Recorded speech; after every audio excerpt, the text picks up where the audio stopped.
이베이 코리아라는 회사의 한계가 전체적으로 플랫폼 사업으로 안정적인 마진을 가져갔지만 궁극적으로 놓고 봤을 때 이 실제로 취급고가 올라가는 우리가 유통업체가 말하는 규모의 경제학과가 나타날 가능성이 전혀 없는 구조고요.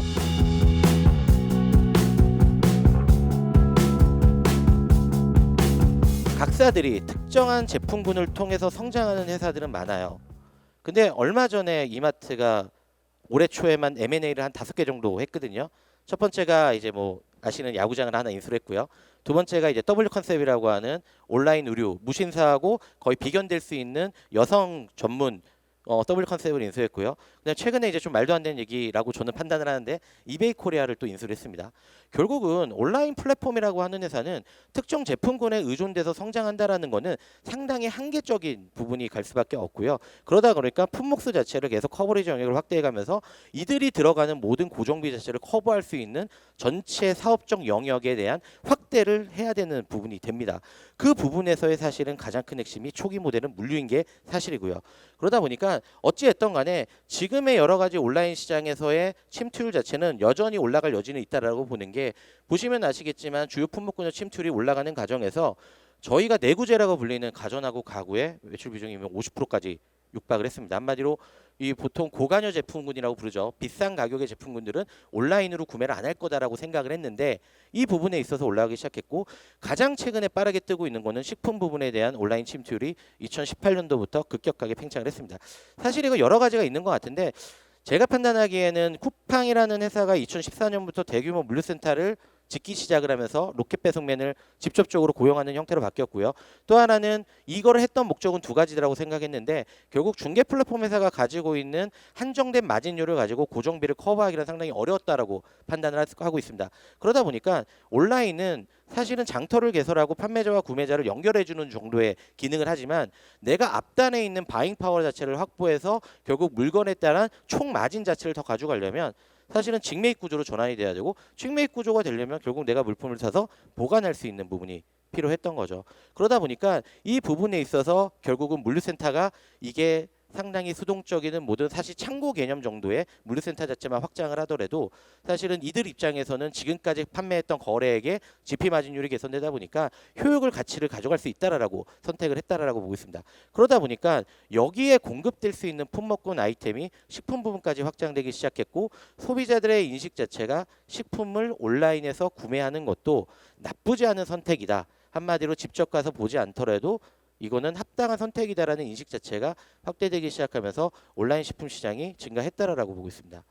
이게 사실은 우리나라만의 현상은 아니에요. 제가 2018년도에 식품 부분의 매출 비중이 올라갈 거다라는 보고서를 쓰면서 중국이라든지 뭐 유럽이라든지 미국 쪽의 뭐 스타티스타 데이터를 보면 다 식품 부분의 매출 비중 자체는 올라간 거고 보통 온라인이라고 하는 게 소비자들이 처음에 경험할 때는 범용 제품에 대해서는 무차별적으로 구매를 해요.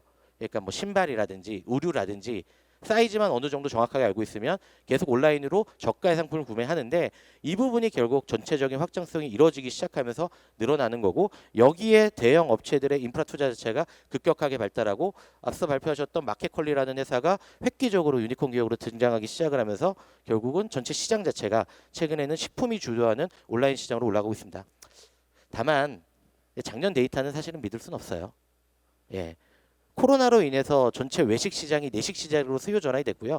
내식 시장 중에서도 실제로 직접 구매하는 오프라인 시장하고 온라인으로 구매하는 시장을 또 나눠야 되거든요. 근데 작년에 외식 시장이 한 30% 빠졌습니다. 어차피 식품이라는 거는 저희가 삼시세끼 드시는 시장이에요. 그러면 사실은 온라인에서 오프라인으로 넘어가냐의 문제가 아니라 작년에는 외식하고 내식하고의 치열한 경쟁 싸움에서 외식이 사회적 거리두기에 적고 이 과정에서 내식으로 가는데 나 못 나가니까 온라인으로 구매하는 빈도 늘어났습니다. 반대급부적으로 하나 말씀드릴까요? 작년 하반기에는 오프라인 기존 점포 성장률이 올라가요. 이마트 같은 경우에 답답함을 못 견디고 작년에 사회적 거리두기 강화되기 시작할 때 방문을 해서 구매하는 비중 자체가 오히려 거꾸로 늘어났습니다. 그러다 보니까 작년 숫자는 어쨌든 정확하게 믿을 수는 없지만 저희가 요 통계 내구재가 50% 갔는데 서비스 기타 부분은 거의 100%인데 요 정도는 갈 거다. 다만 이 경험을 할 수 있는 고령화 계층 비중 자체는 증가할 수밖에 없는 구조로 갈 수밖에 없다라고 저는 개인적으로 판단을 하고 있습니다.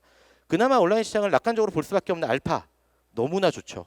50대 이상의 온라인 스마트폰 사용 횟수는, 특히 쇼핑 커머스 사용 횟수는 상당히 낮습니다. 근데 저희가 이제 고민해 봐야 되는 부분이 이거죠. 그 도대체 온라인 언제 돈 벌어? 제 말에 따르면 475조 시장 중에서 159조가 온라인을 침투를 했어요. 근데 플랫폼 회사 돈 버는 회사가 없어요. 심지어 돈을 번다고 치더라도 이베이 코리아가 지금 4.5조에 매각이 됐는데 한 얘네가 거래 대금 자체가 정확하게 알려지진 않지만 한 17조에서 20조 정도로 알려져 있거든요. 영업이익이 6, 700억 수준이에요. 보통 오프라인 회사들이 점포 캐펙스 투자, 그러니까 대형마트를 투자할 때 한 700억에서 1000억 정도 토지 매입 비용까지 투자가 됩니다. 이들이 기대하는 매출액이 초기 연도에 700억, 그 다음에 오가닉한 그로스가 나올 거다라고 생각을 하고 저희가 감가상각비를 제외한 적정 수준의 영업이익률은 과거에는 7%, 현재는 5%, 지금 너무너무 장사가 안 돼서 2, 3% 정도 나옵니다. 근데 이베이 코리아가 17조의 영업이익이 6, 700억, 에비타 기준으로 제가 알기로는 1200억 정도 되거든요. 하면 안 되죠. 사실은 하면 안 되잖아요. 그럼 왜 돈이 안 되는지 그 부분에 대해서 저희가 고민해 볼 필요가 있다라고 보고 있습니다. 온라인은 결국은 뭐냐면 중개 사업이에요.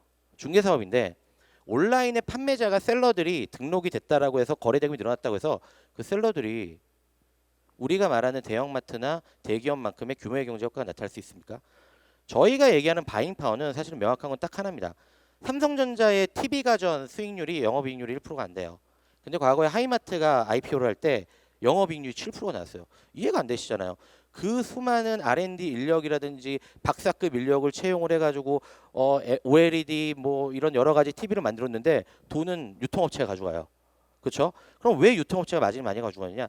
사실은 제조업체의 부담에 대한 재고 리스크, 그 다음에 우리가 얘기하는 창고비, 이런 부분을 결국은 우리 판매 장려금 형태로 상당히 바잉 파워로서 흡수를 하고 이거를 소비자하고 이제 유통업자가 나눠 가지는 구조가 돼야 되는데 이 온라인 중개 플랫폼이라는 거는 그냥 재래시장의 주인이라고 보시면 돼요. 여기에 야채 가게 순이네, 그다음에 뭐 하나 구매하시는 분이 와서 거래를 해요. 근데 이 야채 가게를 한 100개로 늘렸더니 매출이 올라가요. 재래장터는. 근데 그 재래장터의 그 야채에 대한 매입의 경쟁력이 생겼다고 볼 수 있습니까? 없습니다. 그 각 개인별로의 규모의 경제 효과는 생기지만 플랫폼 사업자가 구매 경제가 생겨날 수가 없죠. 근데 오프라인 대비 온라인이 편의성은 있지만 사람은 온라인에서 구매하는 사람은 편의성과 절대적인 가격에 대해서 예민하게 반응을 합니다. 그러면 조금 더 사람을 속된 말로 꼬셔야 돼요. 그럼 어떻게 되냐면 가격에 대한 판촉 행사, 한마디로 싸게 판매를 해야 됩니다. 그래야지 결국은 온라인에서 구매를 할 수밖에 없고요. 그러다 보니까 중개사업의 특성상 결국 이런 보통 사업 구조를 가진다고 일반적으로 저희 들었어요. GP 마진율이 한 12에서 15% 정도 나와요. 뭐 상품별로 약간 다르니까 15% 나오는데 싸지가 않아요. 쿠팡에서 이걸 입점시켰다고 해서 싸지가 않아요. 그러다 보니까 어떻게 해야 되냐면 판촉 행사 10%를 때려야 됩니다. 근데 여기서 나머지 뭐가 나가냐면 뭐 얘네가 뭐 벤수수료가 나가죠. 카드 벤수수료 나가죠. 그러다 보니까 얼마가 남으면 2.2%가 남아요. 그러면 1조 매출액에 우리가 얘기하는 공원이익이 얼마가 나오냐면 220억이 나오는 거예요. 1조 정도의 취급고 거래 금액을 하기 위해서 IT 인프라 투자, 그다음에 개발자, 여러 가지 뭐 비용 이런 걸까지 감안했을 때 과연 1조 정도 취급고가 달성하는 회사가 280억 정도 나오는 구조가 연속이 되려면 상당히 무리가 될 수밖에 없는 구조입니다. 그러다 보니까 이베이 코리아라는 회사의 한계가 이 전체적으로 플랫폼 사업으로 안정적인 마진을 가져갔지만 궁극적으로 놓고 봤을 때 이 실제로 취급고가 올라가는 우리가 유통업체가 말하는 규모의 경제효과가 나타날 가능성이 전혀 없는 구조고요.